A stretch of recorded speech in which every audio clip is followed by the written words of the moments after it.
À l'angle du boulevard Saint-Laurent et de la rue Sainte-Catherine, le centre-ville de Montréal est animé par une belle journée d'été.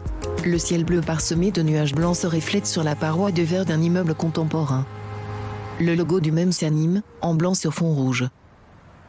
Je suis Sophie Charlebois. Mon rôle d'architecte dans le projet, ça a été de monter un peu le volet immobilier, le volet architectural et d'organiser, dans le fond, de choisir le lieu dans lequel allait se développer le MEM.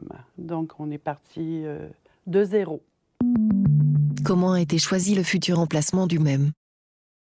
C'était avec l'équipe du CHM. J'ai débuté en 2014. On a choisi plusieurs sites dans le centre-ville, dont le Carré Saint-Laurent. Et en comparant les sites avec des critères qu'on avait identifiés, le Carré Saint-Laurent a gagné, surtout pour sa signification symbolique. La rue Saint-Laurent, à une époque, séparait vraiment le Montréal anglophone du Montréal francophone. Et la rue Sainte-Catherine, en fait, fait le lien entre l'Est et l'Ouest, entre les deux.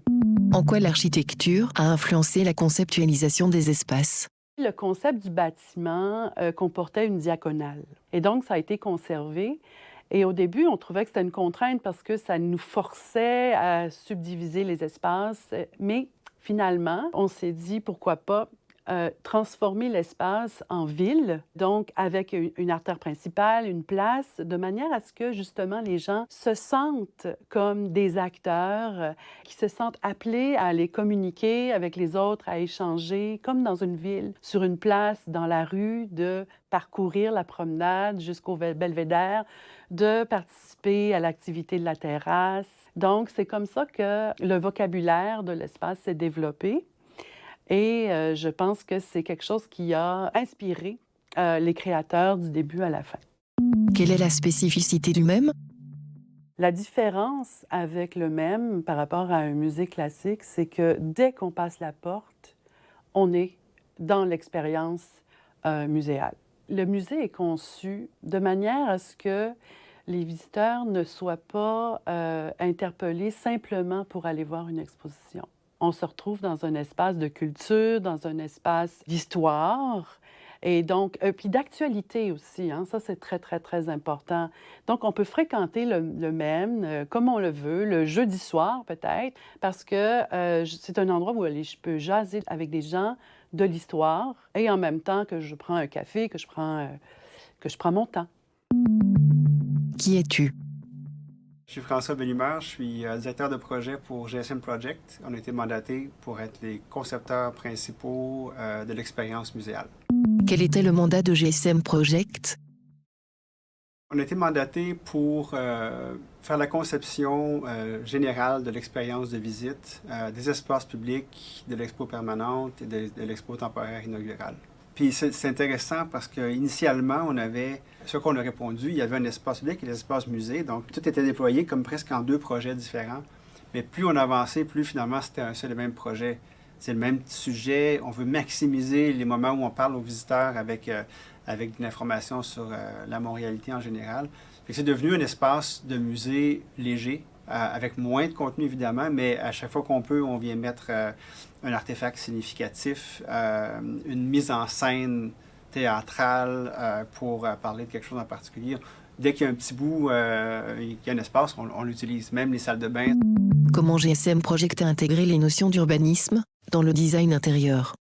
Page 1, là, c'était ça. C'était le flux de citoyens à travers le temps, à travers la ville, mais à l'intérieur et à l'extérieur de l'institution comme telle. Donc, d'un point de vue architectural, il y avait déjà du langage établi. L'espace, le petit corridor qui mène à la salle de bain s'appelle la ruelle, par exemple. Donc, il y avait déjà des choses comme ça qui étaient mises en place. Fait que nous, on a embrassé ça au maximum. Puis on s'est dit comment faire pour avoir un langage urbain à l'intérieur pour augmenter cette perméabilité-là. Puis s'assurer que tout le monde soit bienvenu dans cet espace-là. Donc, n'importe qui peut rentrer. C'est sûr que si on n'avait pas un étage à monter, si on n'avait pas un hiver rigoureux, etc., la porte serait ouverte. Puis les gens pourraient rentrer, puis être à l'intérieur, rester là, prendre un café là, comme s'ils étaient dehors.